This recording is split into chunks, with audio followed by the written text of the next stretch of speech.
अस्सलाम वालेकुम। उम्मीद है आप सब खैरियत से होंगे। आज हम डिस्कस करेंगे पीएमसी का पेड प्रैक्टिस टेस्ट 4 है, उसकी डिस्कशन करेंगे। लॉजिकल रीजनिंग पोर्शन की सारे उसके जो एमसीक्यूज होंगे वो डिस्कस करने की कोशिश करेंगे और आपको मैं पूरी समझाने की कोशिश करेंगी और सारे सॉल्यूशन देखेंगे कि किसका कौन सा करेक्ट ऑप्शन बनता है। तो हमारे पास जो पहला एमसीक्यूज है वो है बड़ा आसान सा एमसीक्यूज है। भाई पीएमसी कभी कभी एहसान भी कर देते हैं हम पे, तो आसान सा एमसीक्यूज है। What is common vowel in a apple and banana. Banana और एप्पल में कौन सा वोवल कॉमन है?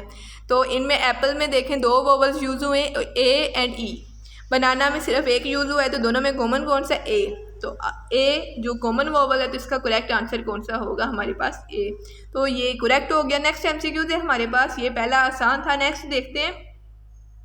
अच्छा, the hotel is 2 blocks east of the drug store. अच्छा, ये इसको हम अगर इसकी पिक्चर बनाएं तो सबसे पहले हमारे पास क्या है? एक ड्रग स्टोर है। एक ड्रग स्टोर है हमारे पास। ड्रग स्टोर से 2 block ईस्ट। ईस्ट अगर आपको डायरेक्शंस का पता हो, पहले भी एक वीडियो में बता चुकी हूँ कि इसकी डायरेक्शंस कैसे बनाते हैं। हम ये बोलते हैं वी एन एस, इधर वेस्ट, इधर ईस्ट, इधर नॉर्थ, इधर साउथ। तो इस हिसाब से इसके ईस्ट के 2 ब्लॉक दूर क्या है? होटल, इसके ये ड्रग स्टोर है। इसके 2 ब्लॉक दूर क्या है? एक होटल वाक़या है इसके 2 ब्लॉक दूर। ये एक ब्लॉक हो गया, ये 2 ब्लॉक हो गए, ये इधर होटल वाक़या, ये ड्रग स्टोर है, ये होटल वाक़या। इसके बाद आगे देखें, the market is 1 block west of hotel. अब ये होटल है, इसके जो वेस्ट है, वेस्ट इस साइड पे, इसके 1 block वेस्ट पे यहाँ पे क्या है? मार्केट है। ये अब हमारे पास उन्होंने स्टेटमेंट दे दी। दी ड्रग स्टोर इज़, अब उन्होंने कंक्लूजन पूछा है, the drug store is west of market. जो ड्रग स्टोर है वो कहाँ पे है? मार्केट। ये मार्केट के किधर है? वेस्ट है। करेक्ट है। उन्होंने पूछा है पहली 2 स्टेटमेंट करेक्ट है, तो क्या तीसरी भी करेक्ट है? देखें, मैंने आपको बताया सबसे पहले हमारे पास ड्रग स्टोर है, डायरेक्शन के हिसाब से उसके ईस्ट के 2 ब्लॉक दूर होटल है। होटल के जो वेस्ट पे वो क्या? मार्केट है, यानी इन दोनों के दरमियान मार्केट है। अब मार्केट का जो वेस्ट बनता है वो ये वाली साइड बनती है, तो मार्केट के वेस्ट पे क्या? ड्रग स्टोर है, यानी तीसरी स्टेटमेंट हमारे पास करेक्ट है। तो इस हिसाब से हमारे पास जो क्या है? सारी स्टेटमेंट्स करेक्ट हैं, सारी स्टेटमेंट करेक्ट हैं। तो उन्होंने पूछा तीसरी के बारे में, तो हमारी अगर पहली 2 करेक्ट हैं तो इस हिसाब से हमारी तीसरी स्टेटमेंट भी करेक्ट होनी चाहिए। तो हमारे पास जो करेक्ट आंसर होगा वो क्या हो गया? होगा ट्रू होगा। Third statement will be true. Next MCQs देखते हैं। एमसीक्यूज नंबर 203 है हमारे पास। The availability of imported fruits has increase in indigenous market. ये तो प्रैक्टिस टेस्ट नंबर 3 में भी आया हुआ है। अभी हम 4 डिस्कस कर रहे हैं, ये प्रैक्टिस टेस्ट नंबर 3 में भी एमसीक्यूज पूछा गया है। Availability of imported fruits has increase in indigenous market and so demand for indigenous fruits has decrease. To help the indigenous producers of fruits, the government should impose high import duty on this fruit even if these are not of good quality. तो इसमें जो पूछा गया है, पहली चीज़ है जो imported fruits हैं उनकी क्या है? अवेलेबिलिटी उनकी डिक्रीज़ होगी इंडिजीनियस मार्केट में। तो क्या हमने ये करना है कि जो इंडिजीनियस मार्केट में जो इंडिजीनियस फ्रूट है, जो इलाकाई फ्रूट है, उनकी जो सेलिंग है वो क्या होगी? कम होगी। उनकी सेलिंग कम होगी, हमने उस सेल को इंक्रीज़ करना है। तो उसको इंक्रीज़ करने का जो पहला सोल्यूशन है वो ये बताया गया कि गवर्नमेंट ये जो इलाकाई फ्रूट है उस पर ज़्यादा टैक्स आयद कर दे। ये तो रिवर्स हो गया, उससे तो ये नुकसान हो जाएगा। तो पहले ये स्टेटमेंट होगी वो क्या होगी? हमारे पास रॉन्ग होगी।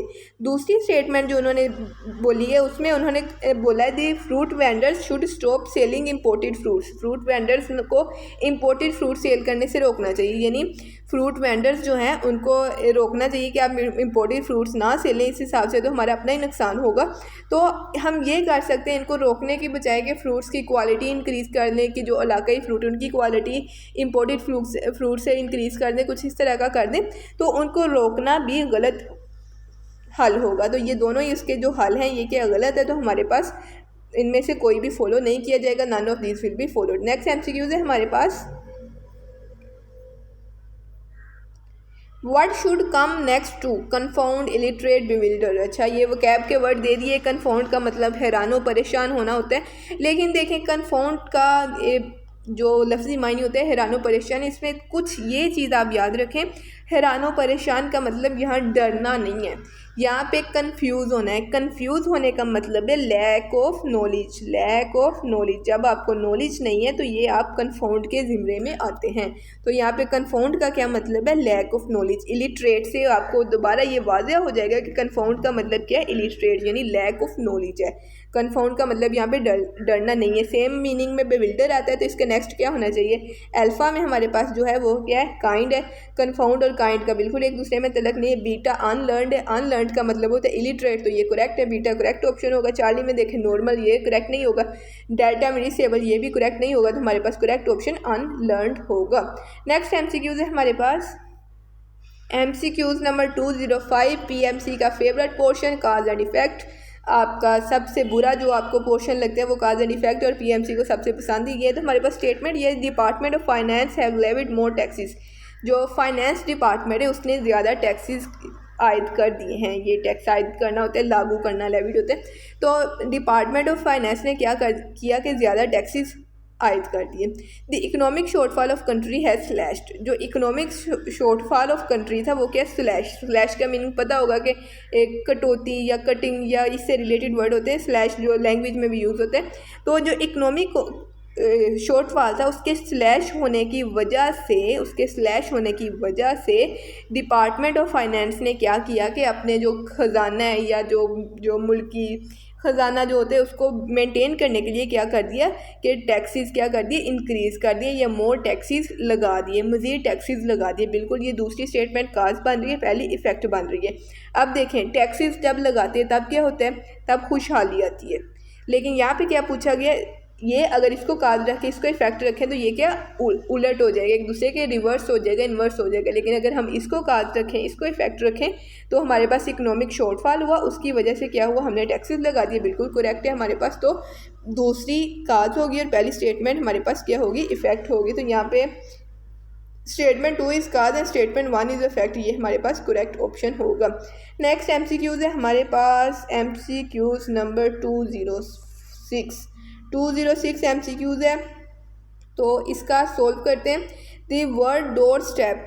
डोर स्टेप एक वर्ड है हमारे पास। If all the vowels are replaced with the letter immediate next to it in English. तमाम वोवल्स को इसके इमीडिएट लेटर्स के जो इनके बाद आते हैं उनसे रिप्लेस कर देना है। ओ है, ओ के बाद क्या आते हैं हमारे पास? हमने इनको उन सब से रिप्लेस कर देना है। इसको पी से रिप्लेस कर देंगे। नेक्स्ट रो को भी हम क्या करेंगे? पी से रिप्लेस कर देंगे, डबल पी हो जाएगा। और इसके बाद ई का वोवल है, ई को हम किससे रिप्लेस कर देंगे? एफ से रिप्लेस कर देंगे। बाकी उन्होंने नेक्स्ट बोला है कि all consonants are replaced with the letter immediate before it. Consonants को इमीडिएट बिफोर वाले लेटर से रिप्लेस करना है। डी है, डी को हम सी से रिप्लेस कर देंगे। आर है, आर को हम क्यू से, एस को हम आर से, एस को हम किससे रिप्लेस करेंगे? आर से रिप्लेस कर देंगे। और टी को हम एस से रिप्लेस कर देंगे और पी को हम क्यू से रिप्लेस कर देंगे। तो अब बताइए यहाँ पे हमारे पास जो वोवल्स बचे हैं वो कितने हैं? ये पी को ओ से रिप्लेस करेंगे, ओ पी होते हैं। यहाँ पे वोवल्स हमारे पास कितने बचे? तो ये क्या है? कॉन्सोनेंट, ये भी कॉन्सोनेंट, पी भी कॉन्सोनेंट, ये भी कॉन्सोनेंट, ये भी सारे कॉन्सोनेंट। सिर्फ ओ ही एक ही वोवल है, तो हमारे पास कितने वोवल बचे? सिर्फ एक बचे। सिंपल से एमसीक्यूज है, तो बस उन्होंने बस थोड़ा घुमाने की कोशिश की क्योंकि इसमें वर्ड ज़्यादा है। बाकी ये आसानी एमसीक्यू है, तो इसमें वोवल्स जो बचे रिप्लेसमेंट के बाद वो सिर्फ एक वोवल बचता है जो कि ओ है, तो ये beta option will be correct. Next MCQs है हमारे पास। Identify the number that follows the series. इस सीरीज़ का नेक्स्ट नंबर बताना है। सिंपल, हमारे पास जो सीरीज़ है कैसे दी हुई है? 7 है, 7 के बाद 10 है, 10 के बाद 8 है, 11 है, 6 है, 12 है। 7 10 8 11 6। अब 7 8 9, यहाँ पे 9 के बाद क्या आएगा? 10 आ जाएगा। 7 8 9 और यहाँ पे 10 आ जाएगा। यहाँ पे जो ऑप्शन बनेगा वो कौन सा करेक्ट होगा? 10 विल बी करेक्ट ऑप्शन। तो यहाँ पे जैसे 10 11 12, यहाँ पे 10 के बाद 13 आ जाएगा, लेकिन यहाँ पे 10 पूछा गया तो यहाँ पे 10 ही करेक्ट होगा। तो यहाँ पे कौन सा करेक्ट ऑप्शन होगा इस सीरीज़ में? 10 will be correct option. Simple, देख के सब बच्चे ये सोल्व कर सकते हैं, तो इसमें 10 will be correct option. Next MCQs है हमारे पास। एमसीक्यूज नंबर 208 है हमारे पास। स्टेटमेंट है should coal engines be replaced by electrical engine in trains. Statement है कि पाकिस्तान को चाहिए कि वो अपने जो कोल इंजन हैं, बल्कि पाकिस्तान तो लिखा ही नहीं है, वर्ड लिखा ही नहीं है, तो कोल इंजन जो है इनको रिप्लेस कर दे इलेक्ट्रिकल इंजन से जो ट्रेन्स में हैं। पहली इसका जो पहला आर्गीमेंट है, ये आर्गीमेंट आपने बताना है कि ये करेक्ट है या नहीं है। पहला देखें, yes coal engine cause a lot of pollution, coal engine से सच में काफ़ी ज़्यादा पोल्यूशन होता है, तो इनके नुकसानात भी, इसके पोल्यूशन के काफ़ी ज़्यादा नुकसान होते हैं, तो इसलिए हमको चाहिए कि जो कोल इंजन है उसको रिप्लेस कर दें इलेक्ट्रिकल इंजन से। तो ये हमारे जो पहला आर्गीमेंट है ये क्या हमारे पास करेक्ट आर्गूमेंट है, यानी पहला आर्गूमेंट स्ट्रॉन्ग भी है और करेक्ट भी है, तो इस हिसाब से पहला करेक्ट हुआ। अब दूसरा देखें, yes electrical engines are good on performance, easy to operate and low on maintenance, तो ये भी हमारे पास स्ट्रॉन्ग आर्गूमेंट है। लेकिन तीसरा देखें, no Pakistan does not produce enough electricity to fulfil its domestic needs, यहाँ पे पाकिस्तान का वर्ड यूज़ ही नहीं हुआ। पहली चीज़, अगर अच्छा यूज़ हुआ होता, पाकिस्तान का वर्ड यूज़ हुआ होता स्टेटमेंट में, फिर भी जब भी हम आर्गूमेंट्स को देखें, उनकी स्ट्रेंथ को देखते हैं, हमने देखना होता है वो हकाइक पे कितना आता है। अगर इसके हम हकाइक को देखें तो पाकिस्तान में इंडस्ट्रीज़ में यूज़ हो रही है इलेक्ट्रिसिटी, इंडस्ट्रीज़ में इलेक्ट्रिसिटी यूज़ हो रही है, डिमांड पूरी नहीं आती, थोड़ी बहुत कमी हो जाती है, लेकिन ये जो लिखा हुआ है कि बिल्कुल इंडस्ट्रीज़ में प्रोड्यूस नहीं हो रही, तो ये भी गलत होगा।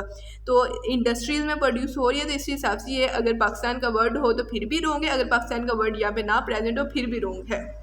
तो तीसरी स्टेटमेंट इसी लिहाज से रोंग है। पहली दो जो है ये क्या स्ट्रॉन्ग आर्ग्यूमेंट्स हैं, पहले दो आर्ग्यूमेंट यानी जो ये पोल्यूशन वाला और दूसरा मेंटेनेंस वाला ये स्ट्रॉन्ग आर्ग्यूमेंट है, तो हमारे पास करेक्ट क्या होगा, बोथ करेक्ट हो गई। यहाँ पे बोन्स लिखा हुआ है, ये की में गलती हो गई होगी, बोथ 1 और 2 जो है ना हमारे पास स्टेटमेंट 1 और 2 ये करेक्ट होंगे। नेक्स्ट MCQs है हमारे पास, MCQs number 209, second last MCQs, ये काफ़ी घुमाने वाला MCQs है, देख लें ज़रा। A 4% crew from classic color is painting mister Zuheb house, mister Zuheb हैं कोई भी बंदा एक, उसका घर पेंट हो रहा, मिस्टर जहेब का घर जो है वो क्या है पेंट हो रहा है। अब हमने सबकी लोकेशन बतानी है, लोकेशन के हिसाब से सारा करना है।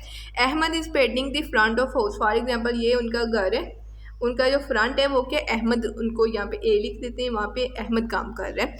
मायरा इज़ इन दी एले behind the house painting the back, ये मायरा है जो बैक पे पेंट कर रही है। Ayesha is painting the window frames on the north side, अगर इसको हम देखें तो ये नॉर्थ साइड पे डायरेक्शंस पहले बता चुकी मैं, वी और यहाँ पे N और S, N ऊपर और S नीचे, तो ये नॉर्थ होता है, तो ये नॉर्थ साइड पे आयशा काम कर रही है, पेंटिंग कर रही है, विंडो पे कर रही है। और Hamza is on the south, जो हमज़ा है वो इधर हमज़ा काम कर रहा है। तो if Zuheb switches places with the Ayesha, अगर ज़ुहेब जो है वो क्या है आयशा से रिप्लेसमेंट कर रहे थे, यहाँ पे ज़ुहेब ने आयशा से रिप्लेसमेंट की, तो आयशा ने किससे रिप्लेसमेंट करनी है, हमज़ा ने किससे रिप्लेसमेंट करनी है, अहमद से, अहमद ने किससे करनी है, मायरा ने। तो आयशा की रिप्लेसमेंट के बाद उस आयशा ने किसकी जगह ली, हमज़ा की जगह ली, Hamza is on the south. If Zuheb switches place with Ayesha, Ayesha then switches place with Hamza, where is Hamza, Hamza ने किसके साथ स्विच करना है, नेक्स्ट जो बंदा है, नेक्स्ट बंदा कौन सा है, अहमद, अहमद की क्या जगह है, फ्रंट ऑफ हाउस, तो हमज़ा कहाँ पे होगा, घर के फ्रंट पे होगा, तो जो हमारे पास करेक्ट होगा वो क्या होगा, इन दी फ्रंट ऑफ हाउस, तो correct option will be in the front of house, ये चार्ली वाला हमारे पास करेक्ट ऑप्शन होगा। नेक्स्ट हमारे पास लास्ट MCQs है वर्बल रीजनिंग का, बड़ा ही उन्होंने लॉजिकल क्वेश्चन पूछा हुआ है कि which country has the most news channels, कौन सा ऐसा मुल्क है जिसमें सबसे ज़्यादा न्यूज़ चैनल्स पाए जाते हैं, कौन सा मुल्क है हमारे पास, वो अगर ऑप्शन देखें तो ऑप्शन 1 है हमारे पास रशिया, 2 है इंडिया। ज़्यादातर लोगों में इन दोनों ऑप्शंस में ही बहस हुई है। अब इंडिया जो है ये क्या है हमारे पास आबादी के लिहाज से बड़ा मुल्क है, रशिया हमारे पास रकबे के लिहाज से बड़ा मुल्क है, दुनिया का सबसे रकबे के लिहाज से रशिया है, फिर कनाडा है, फिर चाइना है, फिर अमेरिका है, तो रशिया जो है रकबे के लिहाज से बड़ा मुल्क है। अब बच्चे बहस कर रहे थे कि इंडिया में ज़्यादा होने चाहिए न्यूज़ चैनल्स, लेकिन देखें जहाँ लोग ज़्यादा होते हैं वहाँ पे न्यूज़ चैनल्स की कम ज़रूरत होती है, क्यों, क्योंकि पर्सन टू पर्सन अवेयरेंस होती है, एक बंदा दूसरे बंदे को इंफॉर्मेशन ट्रांसफ़र कर रहा होता है। Same is the situation with the India, इसमें बहुत ज़्यादा न्यूज़ चैनल है लेकिन उतने नहीं है जितने रशिया में या रशिया को ज़रूरत है। रशिया में न्यूज़ चैनल इसलिए क्योंकि रकबा ज़्यादा है, लोग एक दूसरे से दूर दूर हैं, घर दूर दूर है, तो इंफॉर्मेशन का ट्रांसमिशन उस तरह नहीं होता जिस तरह इंडिया में होता है। इंडिया में लोग एज इट इज़ खुद ट्रांसफ़र कर सकती है। लेकिन रशिया में क्योंकि उनका इलाका बड़ा है, उनका रकबा बड़ा है, उनके घर एक दूसरे से करीब करीब है, पर्सनल कम्युनिकेशन की कमी है, तो इस हिसाब से रशिया में सबसे ज़्यादा न्यूज़ चैनल की ज़रूरत है और हैं भी और ज़रूरत भी है। तो रशिया हमारे पास क्या होगा, करेक्ट ऑप्शन होगा। ये जनरल नॉलेज का एमसीक्यूज़ नहीं है, ये जनरल नॉलेज का एमसीक्यूज़ नहीं है, ये एमसीक्यूज़ भी लॉजिकल रीजनिंग है। लेकिन जनरल नॉलेज आपके बैकग्राउंड में होनी चाहिए, आपको पता होना चाहिए कि जो रकबे के लिहाज से कौन से बड़े मुल्क हैं, कौन से मुल्क जो हैं वो आबादी के लिहाज से आगे हैं, कौन से मुल्क तरक्की के लिहाज से आगे हैं। आपको ये सारी इंफॉर्मेशन पता होना चाहिए ताकि आप पीएमसी के तमाम जो पेपर हैं इनको सॉल्व कर सके। तो ये थी जो पीएमसी पेड टेस्ट 4 की डिस्कशन। तो इंशाल्लाह नेक्स्ट टेस्ट 5 की डिस्कशन भी अपलोड हो जाएगी, तो सारी डिस्कशन अपलोड करने की हम कोशिश करेंगे। और दूसरा, ये जो लिए गए ये वॉइस कोड की वेबसाइट से लिए गए हैं, तो ये जो पहले मैं कर रही थी एक और वेबसाइट से लिए थे, तो वो बच्चों कह रहे थे कि ब्लर हैं, तो इसलिए मैंने ये वाले ले लिए। अगर इसमें भी मसला हो तो बता देंगे, मैं खुद पीडीएफ बना लूँ, क्योंकि वो काफ़ी ज़्यादा मुश्किल काम है, तो उसमें फिर पीडीएफ बनाने में सारी मेहनत ज़ाया हो जाती है, तो इसलिए पीडीएफ नहीं बनाई। और दूसरा, वीडियो को लाइक ज़रूर कर दिया करें, लाइक करने से ये वीडियो ज़्यादा लोगों तक जाती है। जब आप लाइक नहीं करते तो ये फिर शेयर नहीं करते, लाइक नहीं करते, तो ज़्यादा लोगों तक नहीं पहुंच पाती। तो यहाँ पे जो हमारे पास करेक्ट ऑप्शन है वो कौन सा है, रशिया है। तो Russia is the correct option. जज़ाकल्लाह, थैंक यू वेरी मच। ये थी हमारे टेस्ट की डिस्कशन। अल्लाह ताला कामयाब करे आप सब।